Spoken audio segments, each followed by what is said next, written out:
নমস্কার, good morning. দেখুন সকাল সকাল আমি ভিডিওটা লঙ্কা দিয়ে শুরু করলাম। লঙ্কাগুলো কি সুন্দর পেকে লাল হয়ে আছে, দেখতে খুব ভালো লাগছে।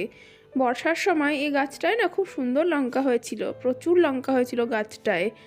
আর দেখুন এই যে আমার এই গাঁদা ফুলের গাছ তিনটে না আসলে না চারটে ছিল, যেহেতু একটু পেছন দিকে রোদ কম পড়ে সেজন্য গাছগুলো সেভাবে বাড়তে পারছে না।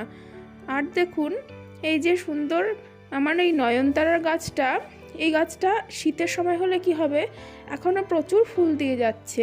আর গাছটায় দেখুন প্রচুর বীজ হয়ে গেছে, সেজন্য গাছটা আমি রেখে দিয়েছি যতদিন ফুল দেয় দিক, ও তো আমার কোনো ক্ষতি করেনি। তো চলুন এবার কাজে বাজে লেগে পড়ি।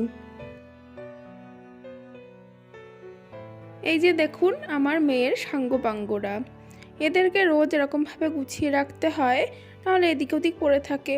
আর হ্যাঁ, এদের কিন্তু প্রত্যেকটা আলাদা আলাদা নাম আছে, অবশ্য নামগুলো আমিই দিয়েছি। এবার চলে এলাম রান্নাঘরে। দেখুন আজ কি রান্না করব। এখানে আমি লাউয়ের খোসা আর আলু কেটে রেখেছি, এটা ভাজা করব। আর এই যে বিনস আলু কেটে রেখেছি, এটা দিয়ে নিরামিষ তরকারি করব। এই রেসিপিটা আপনাদের সাথে শেয়ার করব। আর দেখুন সকালে ব্রেকফাস্ট বানাবো, এই যে এমটিএসের এই রাভা ইডলির এই প্যাকেটটা আমি নিয়ে এসেছি, তো এটা আজকে বানাবো, এটাও আপনাদের সাথে শেয়ার করব। তো চলুন তাড়াতাড়ি ব্রেকফাস্টটা এখন বানিয়ে নিই। দেখুন আমি বাটিতে ঢেলে নিচ্ছি। এটা না অ্যাকচুয়ালি সুজি, আর এর মধ্যে প্রচুর বাদাম, ডাল, তারপরে কারি পাতা, সর্ষে, এই সমস্ত কিছুই দেওয়া আছে। ইনস্ট্যান্ট ইডলি তো সব কিছুই মিক্স করা আছে, আর এটা খেতেও বেশ ভালো লাগে, আমি আগেও এটা খেয়েছি। তো দেখুন বাটিতে ঢেলে নিলাম, আর এখন এটাকে দই দিয়ে মাখিয়ে নেব। এর মধ্যে আলাদা করে কোনো নুন, চিনি বা বেকিং পাউডার এসব কিছুই দেওয়ার প্রয়োজন নেই। আর এটা খুবই সফট হয় খেতে। তাড়াহুড়োর সময় আপনি এভাবে যদি ইডলিটা বানান তাহলে আপনাদের সময় কিছুটা বেঁচে যাবে। আর দেখুন অবশ্য বলে রাখি, আমি না একার জন্যই বানাচ্ছি, আমার হাজব্যান্ড তো সকালবেলা খেয়ে দিয়ে চলে যায়, যেহেতু ও থাকে না সেই জন্য আমি অল্প করেই আমার মতোই বানিয়ে নিচ্ছি। আর আমার কাছে কিন্তু কোনো ইডলি মেকার নেই, আমি দেখুন কি করে বানাই।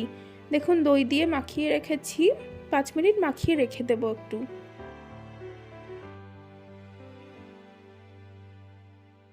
এই যে গ্যাসে একটা বাটিতে আমি জলটা বসিয়ে দিয়েছি, আর দেখুন এখন এই দই দিয়ে যে মাখিয়ে রেখেছিলাম এইটাকে এবার সামান্য জল দিয়ে অল্প অল্প করে একটা পাতলাও না আবার খুব বেশি ঘনও না, এমন একটা মিশ্রণ তৈরি করে নেব।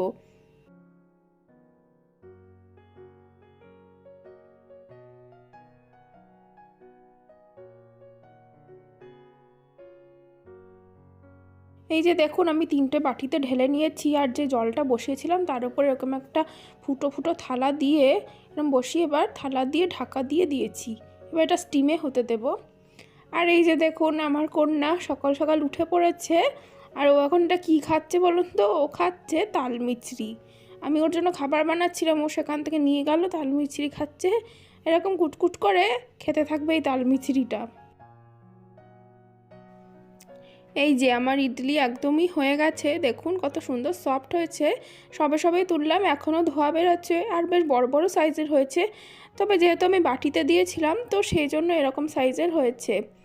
আর এই যে দেখুন পড়াশোনা করতে বসে গেছে, ও এখন স্লেট নিয়ে বসে পড়েছে। মানে আমি ওকে স্লেট দিয়ে বসিয়ে রেখে গেছি, আমি রান্না করছি, তা ও এখানে ওখানে দৌড়ে বেড়াচ্ছে ঠান্ডার মধ্যে, তো ওকে আমি স্লেট দিয়ে বসিয়েছি। আর এই যে দেখুন ও না এরকম সোজা সোজা দাগ কাটতে শিখেছে, আর যদি আমরা এ লিখতে বলি তাহলে ও এইচ মতন লিখে ফেলছে। যাই হোক, এভাবেই শিখে যাবে আস্তে আস্তে।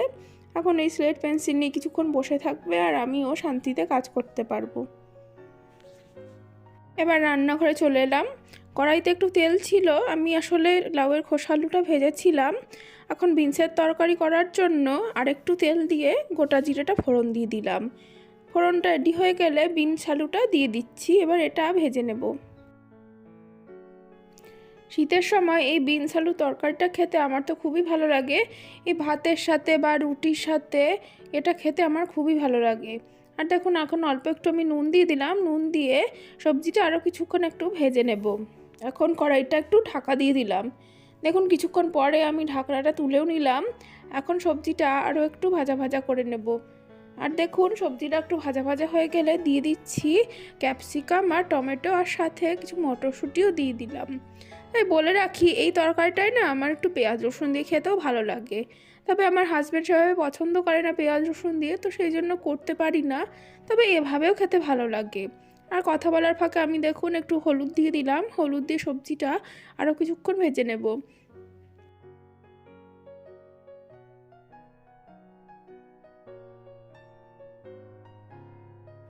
সবজিগুলো একটু সেদ্ধ হয়ে এসেছে, টমেটোটাও গলে গেছে। আর এখন দিয়ে দিচ্ছি একটু জিরে ধনের গুঁড়ো, আর পরিমাণ মতন লবণ, চিনি এসব দিয়ে দেব। খুবই হালকাভাবেই রান্নাটা করা যায়, খেতেও খুব ভালো লাগে।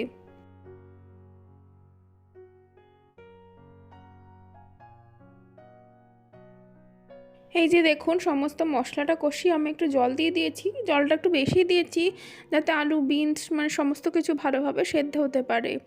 আর দেখুন এটা ফুটে বেশ সুন্দর ঘন হয়ে গেছে। এটা আমি আপনাদের সাথে শেয়ার করতে পারিনি। এই তরকারিটায় না আমি একটুখানি গরম মশলা দিয়েছি, আর যেহেতু খুব পাতলা হয়ে গেছিলো সেই জন্য একটু বেসন জলে গুলে এর মধ্যে দিয়ে দিয়েছি যাতে একটু ঘন হয় গ্রেভিটা। তো দেখুন বাটিতে নামিয়ে নিয়েছি। ব্যাস, আজকের মতন রান্নাবান্না শেষ। আর এই যে আমরা স্নান করে একদম রোদে চলে এসেছি। আর এই যে এনাকে একটা কলা দিয়েছি, তো কলাটাও খাচ্ছে, ঘরে থাকলে তো খাবেই না কলাটা।